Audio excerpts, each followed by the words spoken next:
Un nouveau vent souffle dans le continent africain. La nouvelle génération de chefs d'État s'est réveillée après une longue période de coopération avec la France.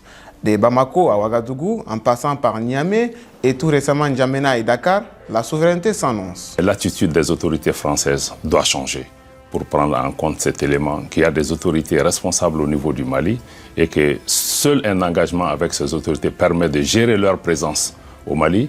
Et cette présence doit répondre aux intérêts supérieurs du Mali. Est-ce qu'en tant que Français, vous envisagez de nous voir dans votre pays avec des chars ou avec des véhicules militaires, des militaires sénégalais avec les tenues sénégalaises, comme ça parce que sur le plan historique, la France a esclavagisé, a colonisé et est restée. Clair comme l'eau courante au soleil, ces dirigeants africains sont jaloux de leur souveraineté, une souveraineté qui n'est d'ailleurs que légitime.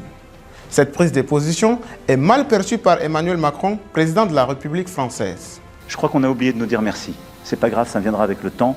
L'ingratitude, je suis bien placé pour le savoir, c'est une maladie non transmissible à l'homme.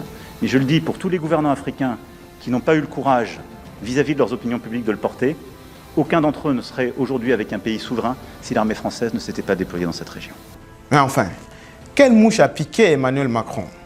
A-t-il oublié les faits de l'histoire? Cette façon d'agir est un manque de respect pour l'Afrique et les Africains qui ont contribué à la libération de la France du général Charles de Gaulle en 1945. Mais s'il y a bien un ingrat, c'est bien lui.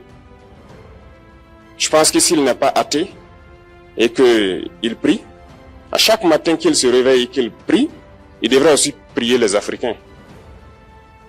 Parce que c'est grâce à nos ancêtres qu'il existe aujourd'hui une France. Je voudrais exprimer mon indignation vis-à-vis des propos tenus récemment par le président Macron qui frise le mépris envers l'Afrique et les Africains.